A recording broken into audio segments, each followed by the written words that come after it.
Welcome, everyone. Let's call to order our regular city council meeting for Tuesday, March 19th, 2019. Would everyone please stand for the Pledge of Allegiance?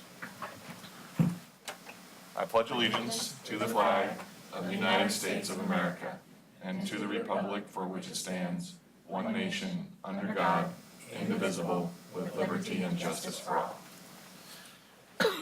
Welcome, everyone. Roll call, Sylvia. Mayor Mays. Here. Council President Rosner. Here. Councilor Rouse. Here. Councilor Garland. Here. Councilor Young. Here. Councilor Scott. Here. And Councilor Griffin is absent. Thank you, Sylvia. We have approval of the agenda. I have a motion. Move to approve the agenda. Whoops. I move to approve the agenda. A second. Any comments on, all in favor of approving the agenda, say aye. Aye. Opposed? Thank you, council. 2 items on the consent agenda. Item A, approval of the March 5th, 2019 City Council meeting minutes, and item B, Resolution 2019-020, authorizing the city manager to enter into a contract for purchase of Sherwood broadband equipment. I move consent. Second. Discussion on the motion. All in favor of approving consent as presented, say aye. Aye. Opposed? Motion carries. Thank you, council. Citizen comments. Anyone in the community like to address council? Here's an opportunity. Oh, if you got something, you can come forward. This doesn't have to do with that. Nope, No, nope. It's if any topic at all. I'm new to this. My name's Rich Stamps. I'm So if you sit down and put the button so the color turns green, introduce yourself. Good evening. This is my first time ever presenting to city council, let alone the mayor, and here in Sherwood for that matter. So bear with me, and I apologize for any, I guess, out of the order. You're good. Great. My name is Rich Stamps. I'm the lieutenant here in Sherwood. I've been here about 4 years. I've lived in Sherwood about 18 years. So rewinding the clock a little bit about myself, I went to Linfield College back in the early 90s, 90 through 93. I worked for McMinnville Fire, started there, and I lived there and worked in the same community. And then when my wife and I moved up here in 2001, I got hired with Twant Valley Fire and Rescue. I was kind of moved around different cities and been trying to get here to Sherwood because I love working and serving in the community in which I live in. And it's great because our station has currently 3 of us that live here in Sherwood. So we have a lot of ownership into what happens here and how we serve our fellow citizens. Tonight, a few pieces of information. I'm not sure how much you guys are in the know, so I apologize if I come across like I'm insulting your intelligence, and I certainly don't mean it. Kindergarten level is fine on that. Okay. And remember, we have thousands of people watching you live right now in the community. So as thousands of people drive around here in Sherwood, they've probably noticed some big construction happening, and you can't miss it. There at ED and 99, the high school, and Elwert, and then at ED and 99, behind the Providence Medical Center near the police station, is the Ackerley, which is a retirement home, and then not far from us, stone's throw, is the addition to the Springs, which is another elderly retirement home. And so I just wanted to bring you up to speed on the construction that's happening at those 3 big sites. Now I know there's that hotel that's going in as well. I haven't had an opportunity yet to stop in there and bump elbows with the on-site supervisor there. So I hope to do that as well. But and the reason why this is important to us is because oftentimes we respond to the high school, but more often we respond to these care facilities for our elderly population. And our studies show at TVFNR, for every room in these buildings, it generates 1 call a year. So we can forecast that we're going to see an increase in call volume here for our fire station that serves all of us. The one that's not far from here on Oregon Street, if you don't mind, I'm going to take a look at my notes here so I don't get this wrong. We'll have 110 rooms and 20 assisted living. So there's no addition to their memory care. So what I mean by 110 rooms is they will have like a call button that they can call for somebody that's on site for help. But otherwise, for the most part, it's independent living, but over a certain age. And they're expected, the timeline on that is March, as far as like ready, move-in date, turnkey, March 2020.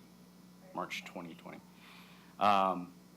The one, the Ackerley, the one off of 99, is 109 independent living. They'll have their own little kitchens and, of course, a pull station to call for help, and approximately 20 to 25 memory care units in that place. So their timeline is possibly June, July, move in, pack your bags, and move in.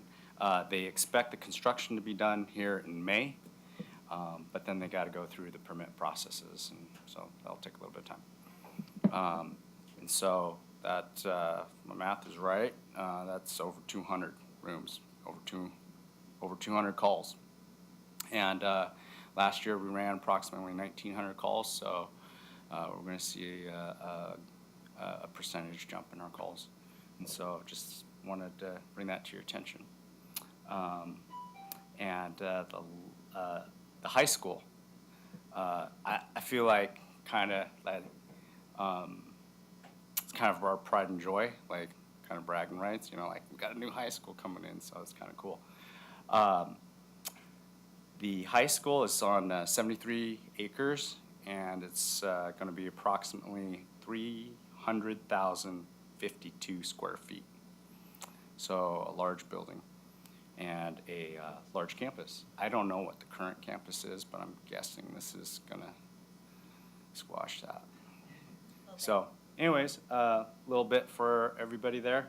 And then if I can leave these flyers for you guys to look at, Tualatin Valley Fire and Rescue, we have a levy renewal coming up in May, which I believe people are aware of. We've had flyers go out and some campaigning, but it is just a renewal. It is not an increase to maintain the level of staffing that we currently have of 432 firefighters, and to purchase more updated equipment. So we'll look for that on the ballots in May. Awesome. With, how is the standing staff makeup changed in the last few years in the Sherwood station? Oh, great question. So kind of the history here, just a little bit, just rewinding the clock. We merged with Newburgh. So Newburgh is part of Tualatin Valley Fire and Rescue.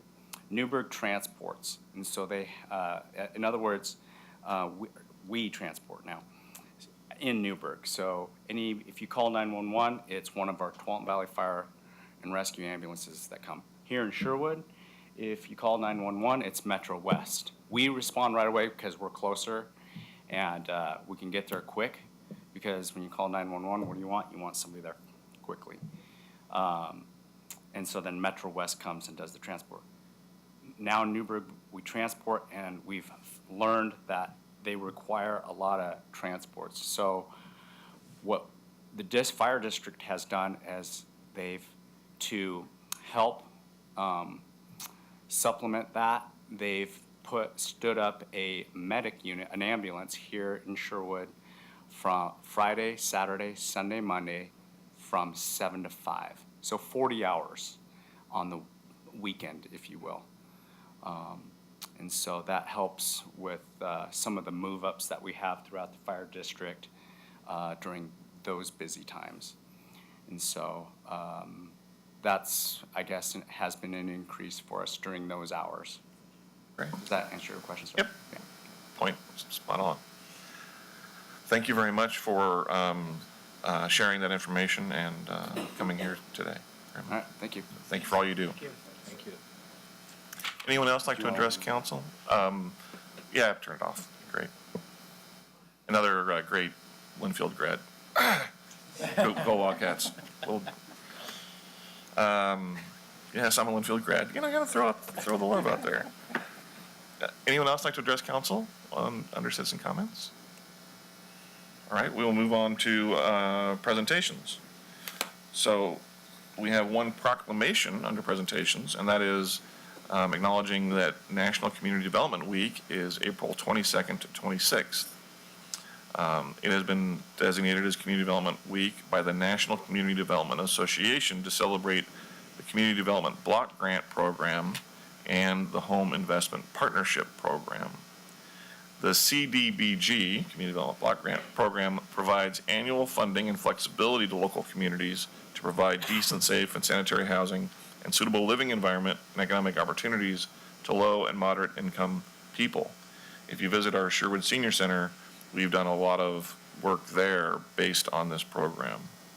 The Home Investment Partnership Program provides funding to local communities to create decent, safe, affordable housing opportunities for low-income persons. Nationally, over 1 million units of affordable housing have been completed using home funds.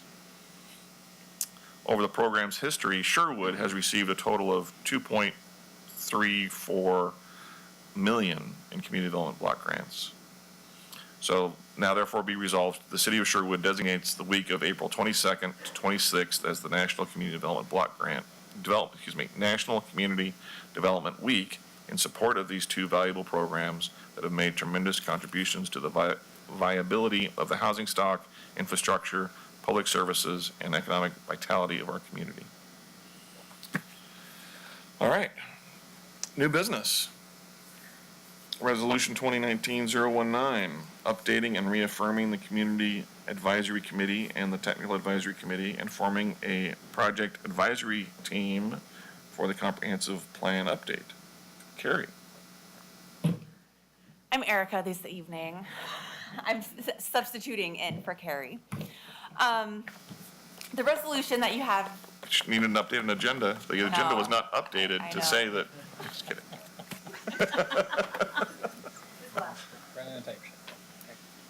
Welcome.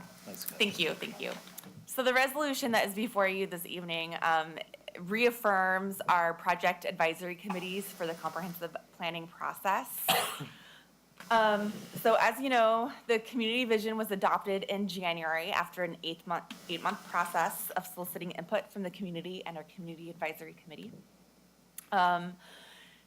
And the comprehensive plan will use the city's vision as a foundation that will be built upon to construct updated goals and policies. These goals and policies will help guide Sherwood over the next 20 years. The goals and policies are focused around economic development, housing, parks and recreation, and transportation. So you can see there, those kind of three circles. The first circle is really our input from the community. That second circle, it really encapsulates the committee process. And then that third circle is really how are we going to develop over the next 20 years. So the comprehensive plan process, the roles that we have. So we have a project advisory team. We have the planning commission. We have a technical advisory committee. And of course, the city council will play a large role in this planning process. And we have a community advisory committee. And I'm going to talk about each committee here and the roles in just a couple minutes. But here's a slide that really talks about our comprehensive plan process. We have the planning commission, city council, and project advisory team. They are really at the top here, and will be giving input across the full 24-month period that this planning project is undertaking. So just a little bit about the plan process here. We're going to be developing some background reports on each of our block groups. So our block groups, if you can remember, our first one is economic development, housing, transportation, infrastructure, parks and recreation. And that background report will really focus on data and policy questions that we really want to tackle with our CAC and our community through surveys or other public engagement methods. We'll have meetings with our CAC and TAC members. We'll have a kind of a theme conference or some kind of public engagement activity for each block. Then we'll develop draft policies. We'll have more public engagement after we have those draft policies to see if we're on the right track. And then we'll circle around with our CAC, TAC, and then we'll have a joint planning commission and city council meeting kind of to wrap up each block with our draft policies. And I do want to notice here or say that from our previous discussion, our project advisory team will be coming in and be giving staff some guidance between the CAC and TAC meetings and between the draft policy and online survey. So our Community Advisory Committee, our CAC, the city will invite comprehensive plan, our vision Community Advisory Committee members back to continue their role for the comprehensive plan update process. So during the visioning process for the city, we had a Community Advisory Committee that was made up of 17 people. So we'll just go ahead and see who wants to participate again throughout this comprehensive planning process. The committee we're proposing is to be made up of 8 community members at large, 2 members from each elementary school capture area, 4 members of the business community, 2 members representing senior citizens or citizens with disabilities, and then 1 member from the urban growth area, 1 council liaison, and 1 planning commission liaison. And then vacancies on this committee will be filled by soliciting interest from the interest area where the vacancy exists. And then appointments to the CAC will be made in accordance with the council rules, of course. So our technical advisory committee, they will review project materials and advise on technical issues throughout this project. The TAC will be comprised of participants from the following agencies. So we'll have city staff, engineering, planning, public works, police, and different parts of the administration that we might need. Sorry, my voice is going out. Our agency partners will include DLCD, City of Tualatin, Washington County, Metro, those partnering agencies that we work with on an everyday basis. We'll also take a look at our service providers, which If you forget one of those, it's okay. Just, Or even 2. So our service providers will include ODOT, Washington County Clean Water Services, TBF&R, and of course our school district. We'll have the development community on the TAC as well. Those developers will include interest from the industrial side as well as the residential side. And then, of course, we'll have organizations and businesses with technical expertise in the area, in certain areas, such as the Sherwood Chamber of Commerce, thank you so much, Greater Portland, Inc., and Business Oregon. I'm still not over my cold. So city staff will coordinate with the agencies, service providers, and organizations to recruit and maintain our TAC membership. So our project advisory team, the PAT. So the PAT will be comprised of 2 planning commissioners and 2 city council representatives. And city staff will coordinate with the PAT to review efforts, including but not limited to our public engagement outreach materials and how we engage the public through different formats, including online surveys, our theme conferences, or those type of formats. Appointments and vacancies on the PAT will be made in accordance with the council rules. And the PAT is an advisory group to staff and consultants. And the PAT is not subject to public meetings laws.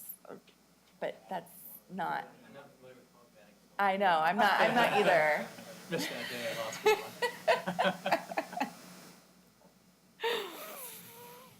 So our planning commission and city council, planning commission, the roles and how planning commission feeds into this planning process is that the community advisory committee and the technical advisory committee will make formal recommendations to the planning commission.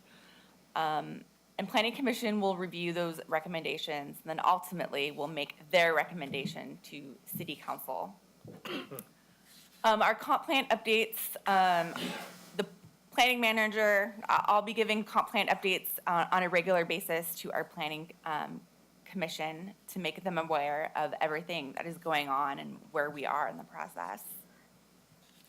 And we'll hold regular work sessions and joint planning commission and city council work sessions per each plan block that we're working on. So if we're working on housing, for that 4 months that we're working on housing, towards the end, we'll definitely wrap things up with a joint work session between planning commission and city council. We'll have 2 representative planning commission. We'll have 2 representatives from planning commission serving on the PAT, and then 1 liaison on the community advisory committee from the planning commission. City council. So like I said, so planning commission will be giving formal recommendations to city council. Once again, we'll have work sessions, and then we'll hold public hearings on the comp plan update, and we'll vote on it at some time in the next 24 months from now. At least we're crossing our fingers. Well, and I'm just going to add, because I know you guys well enough, this is the formal process. It's not as though you won't ever hear an update from me or Erica or Joe in between all of those things. There will be updates through our monthly update. There'll be updates via email. There'll be a lot of Work sessions. just informal and formal to make sure that you guys are up to date, There'll be a lot of communication. as desired. Right. Make sure we're happy. That's right. We'll make a change. Or we'll be happy. I have a predict. question. Yeah. Is it anticipated and/or desired that the liaison to the CAC be one of the people on the PAT? I don't know that we From both council and thought planning about it. commission. I didn't either, but it occurred to me as we went through that. Yeah, I don't know that we have strong feelings one way or the other. I think there's a value in kind of having more folks In the process. in the process, but we really we want people that are going to be involved and care and. The opposite of that, is that the person who's already the liaison to the CAC is going to be probably more well-informed. That's what So I was having them as one of the 2 people on the PAT seems to make some sense. But it does mean there's one less total person involved, so I agree. Other questions? Joe, what do you think of this resolution? Actually, I think the fact that we are reaffirming this after, when was it first done? At least 2 years ago. A lot of the counselors have changed, so you weren't involved in setting this up. So I think reaffirming it is important as we move forward. More importantly, this PAT is a new concept that was not part of the original plan. I think it is to address, quite honestly, some dissatisfaction from council on some of our public engagement and our outreach. So this is an attempt to have more communication with ultimately the decision makers on this, which is going to be you. So I think it's a good improvement to the process, and I would obviously support the resolution. We wanted to have this discussion in an open session. We could have easily had this on consent and made it routine, but I think having this conversation and making the public aware of what we're trying to do, and ultimately in 24 months, we're going to be at the end of this process. And as I've told my staff, I want the community to be behind whatever is in that comp plan update, and also the council to be supportive. Ultimately want a 7-0 vote on council that it's a good plan and it's been a good process. Comments or questions from council? I'll just throw out one comment.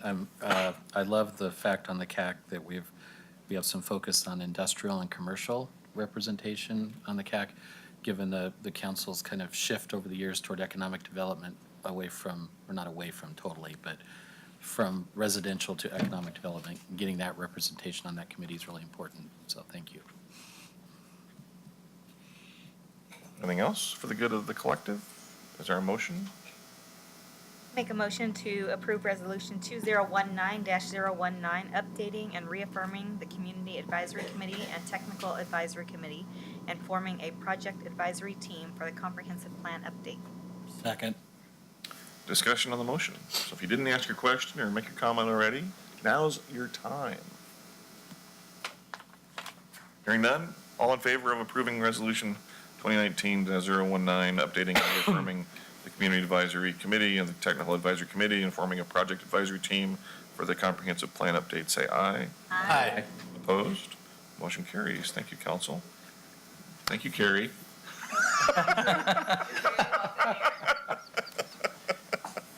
City manager report. Mayor and council, I have 3 items to talk about tonight. It is that time of year, as I said in my weekly update. Katie and I, and soon the department directors, are going to be huddled putting together a budget for next year, or a proposed budget. That is going to be released on April 26th, so about 5 weeks from now.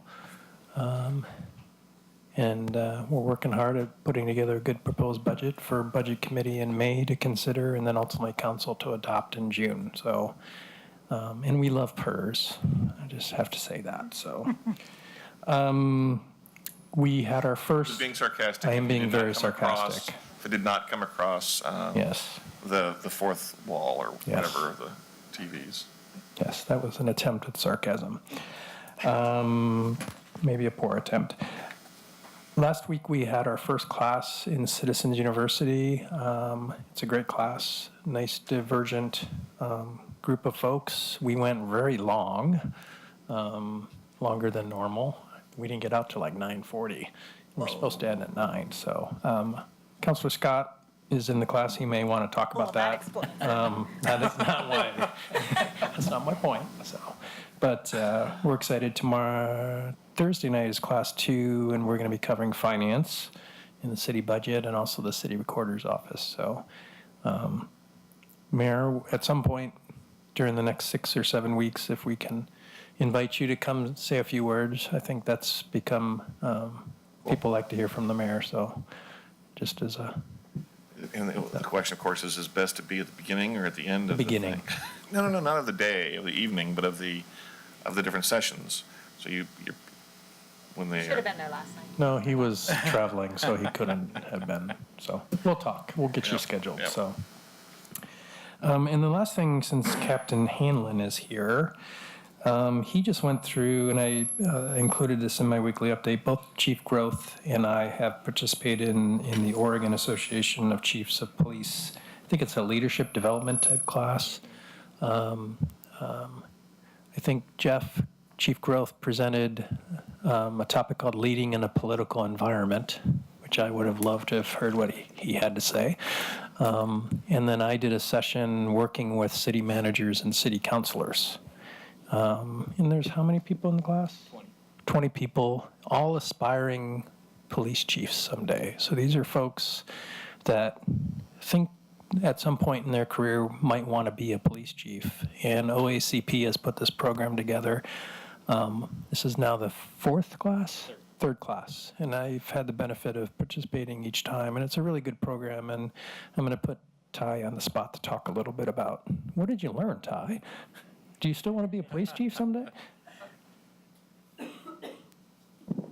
So this was actually bore out of a conversation that started probably 4 or 5 years ago at our conferences, specifically due to the fact that we were losing a lot of chief positions to out-of-staters. They just weren't going with Oregon or internal candidates, and so there was this desire to try and figure out why, and was second in command missing elements that were not getting them to that level, whereas California and Washington, people were coming down and taking a lot of those jobs. And so this was developed a few years ago, and it was actually developed by a California chief who came up here. And he saw the need and he recognized it, and so all the chiefs have come together and put this class on, and it's developed for those that are aspiring to become chiefs or just second in command, and how they can support their chiefs and have a better understanding of what they deal with in all the arenas, from political to finance to patrol to everything that they do on a daily basis. And it's 40 plus hours, and we were there from the crack of dawn until the evening, just going through a lot of the things. It was drinking out of a fire hose in a lot of ways.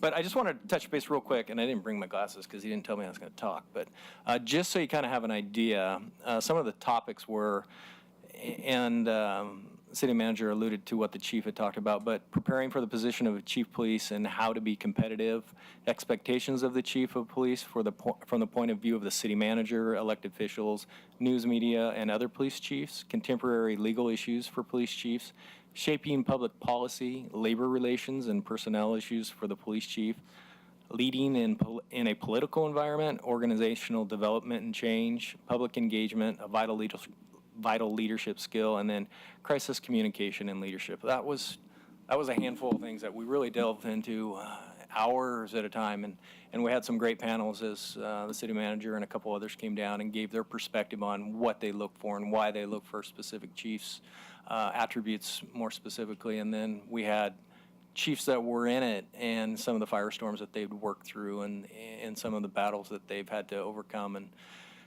hopefully shaping and guiding people as myself who look at the future and look at the turnover that's coming, because we're, as you know, PERS and Tier 1 employees, and a lot of those people are stepping out in the next 2, 3, 4 years, and so there's going to be a big change and succession planning that's going to need to take place across the state specifically. So that's it. Awesome. Thanks, Ty. Appreciate your participation in that program. It sounds like it'll pay off for our community in multiple ways. Any questions for myself or any of the directors that are here tonight? How many people do you have in the Citizens University class this time around? I think there's 12. Okay. One of the unique aspects is there is a 10-year-old and a 12-year-old in the class that are homeschooled, and they are learning about government. And mom, who's homeschooling them, said, instead of me trying to teach local government, maybe we should go to this 6 or 7 week class. And they were great on the first night, and I think that's a great idea, actually. And then there is also a junior at Sherwood High School that's participating in the class this year in this session as well. Great. So Is it Vicky's kids that are a part of it? it is, yes. Ah, that makes sense. So obviously you know who I'm talking about. Yeah. So. They're bright boys. Yeah, they Yep. asked some great Met questions. them at some of the local events, I think. Yeah. So, Awesome. Thanks, Joe. thank you. Council announcements. I hinted I had a couple meetings yesterday with in the region.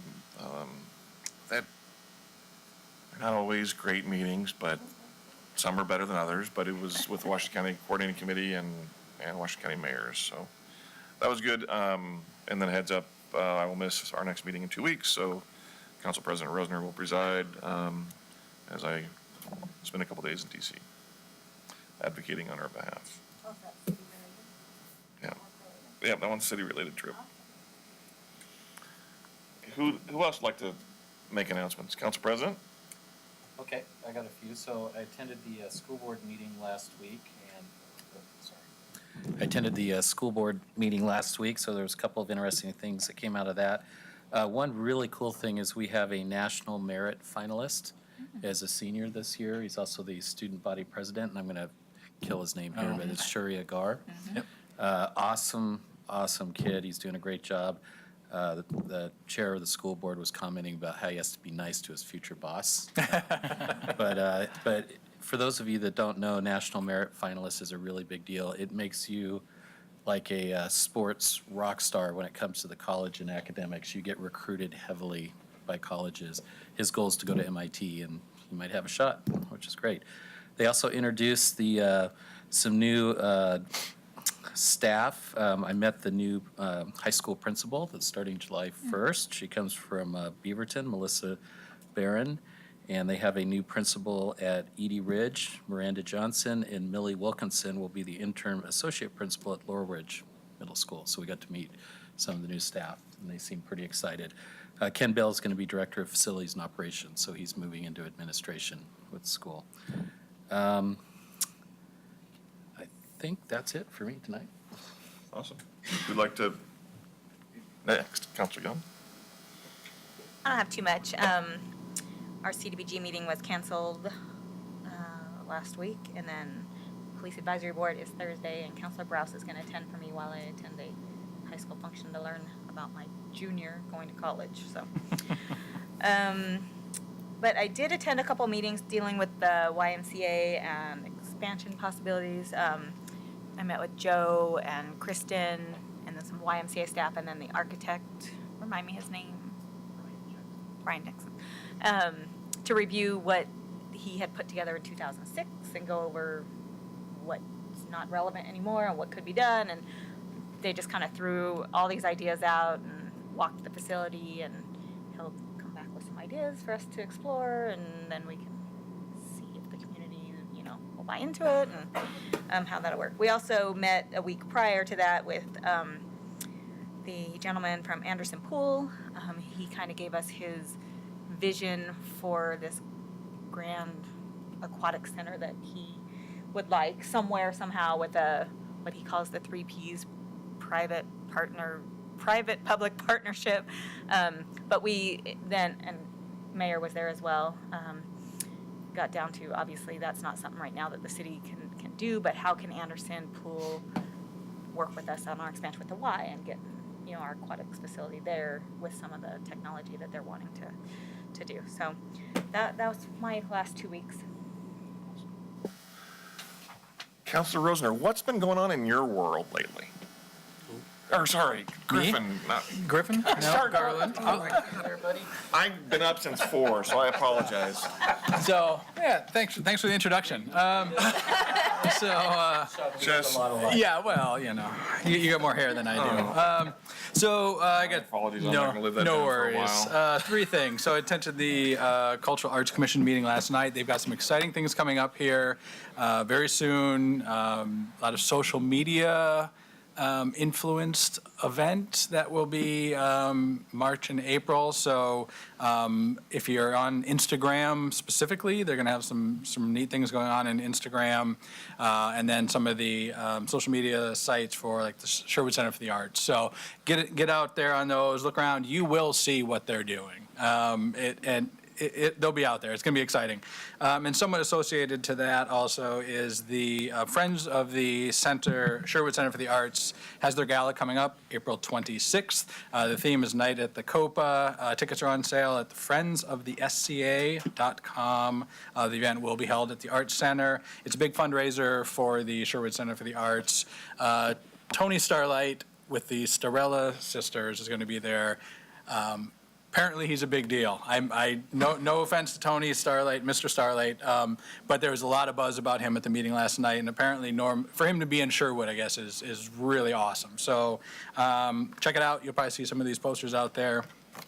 The other thing, Councilor Young did mention in my absence on the 5th about the puzzle competition that the SFA had. This is the last time I'm going to talk about it, I promise, but it was a huge success. And the Oregonian came out and did a video diary of the event, or like a 3 to 5 minute video, posted it on their Facebook page, and currently from March 2nd was when it posted, it now has over 158,000 views, 477 shares, there's like 500 and something reactions to it, and 967 comments.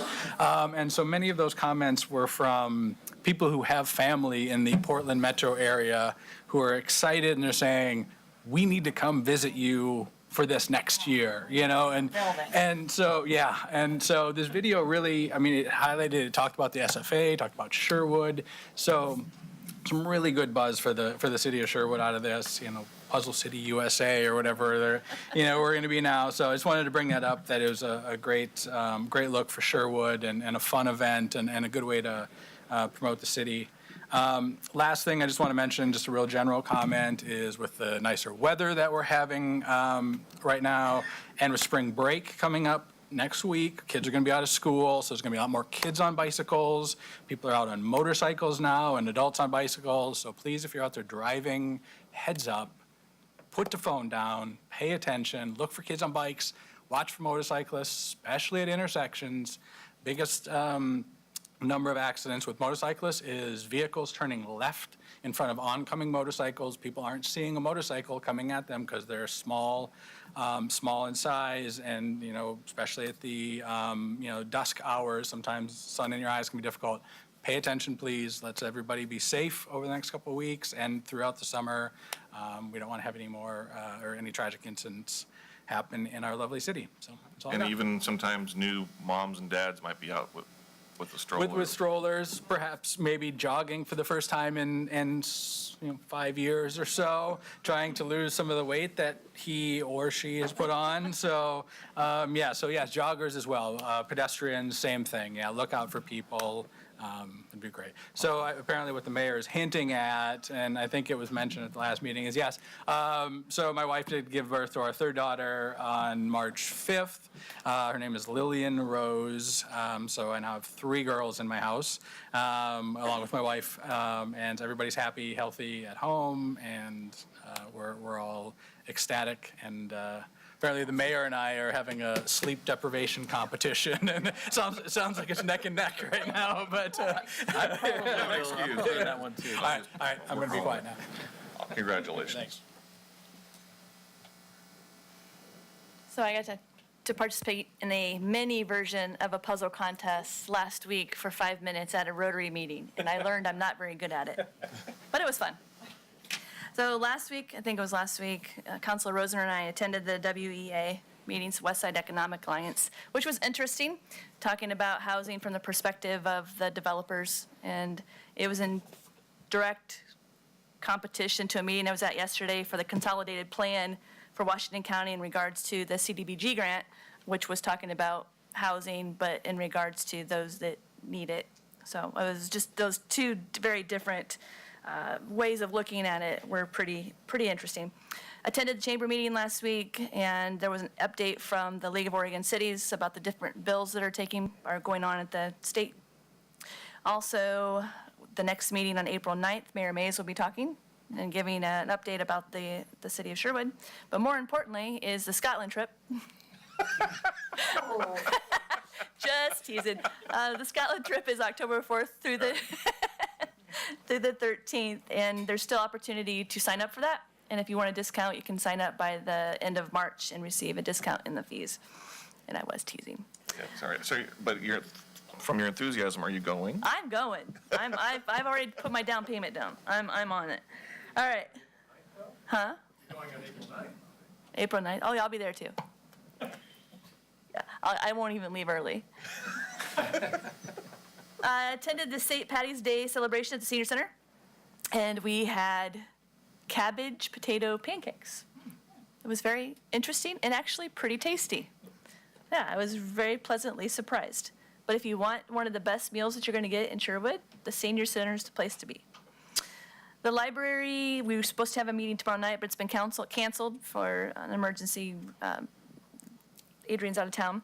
And we had interviews last week for new members of the advisory committee.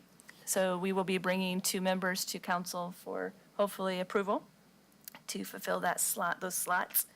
Rotary tree sale, I know everybody's waited for bated breath for the trees to be on sale. Coming up in April, I think the 3rd weekend of April is when that starts. And then the Sherwood Police Foundation is coming up quickly too, May 18th, but I'm talking about it now is because there's very few tickets left. If you want to attend the gala, go online and get your tickets now. We're almost sold out.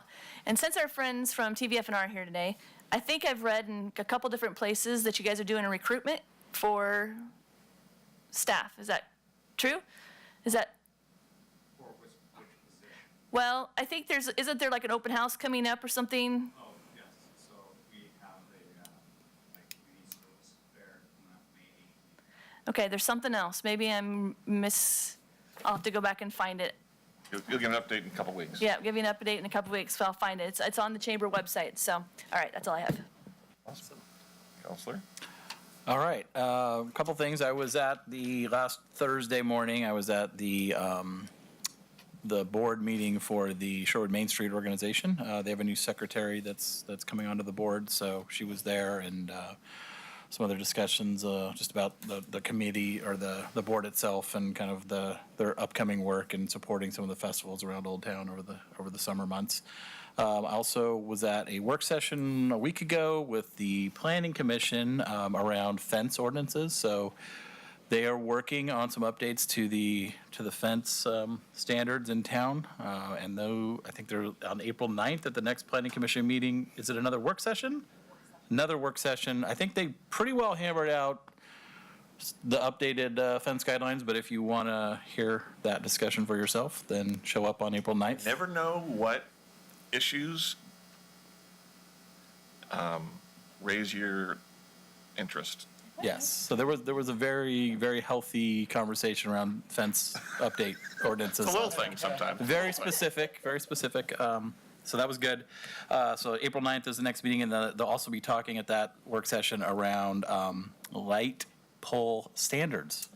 So kind of in relation to, we talked about this 6 months or so ago, in relation to the 5G and having the 5G antennas built into light poles coming down the pike. So trying to get ahead of that and decide what kind of light poles do we want to have in Sherwood. So that can be a topic that interests many people.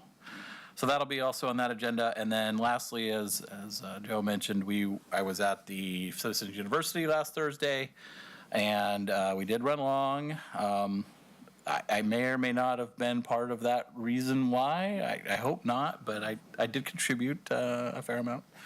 So I'm going to try to tone that down maybe so we can be on time this week. And now also I want to mention the boys that were there. I was definitely impressed by them both. I mean, I'm trying to remember, I have a 13-year-old, so I'm trying to think of her being at something like that for 3.5 hours. And I don't even think she could sit there that long. But not only did the 10 and the 12-year-old, sit throughout the entire 3.5 hours, they were engaged. I mean, they were taking notes, they were asking questions, they weren't just like playing on their phone or dazing off into space. It was suitably, I was very impressed by them. And then the junior as well in high school asked a couple good questions, and I think it was all around very good. I will also be late this week though, because I will be at the junior college night thing with Counselor Young. So, because I also have a junior in high school. Yes, next week's meeting, or this week's meeting, this Thursday's, I'm forgetting the name of the thing. The session, the Citizens University will be here this Thursday instead of at the police station, so. Awesome. Last week I went here first, thinking it was here, and this week I'll probably go there first, so. Thank you. I was just gonna. Oh, and the other feedback from the Citizens University was in the deck, there was a page about each of us. And the comments around the mayor's were, that doesn't look like him. That photo seems maybe a tad outdated, so Exactly. might need to be updated there. So I think there was a lot of citizen feedback that you need to update your photo. I appreciate that. Good stuff. I was, just want to piggyback on the 5G. I sent an article to council. I thought it was interesting that Portland City Council did a resolution or whatever they did to look, they're wanting to look into the effects that 5G is, health effects that 5G is having, because there have not been any studies. So I just thought that was interesting after Dr. Court came and talked to us, and I think it might, maybe it'll pick up some steam. So. Yeah, interesting. Very good. Thank you, everyone. Thanks for being here tonight and watching from home, and we are adjourned.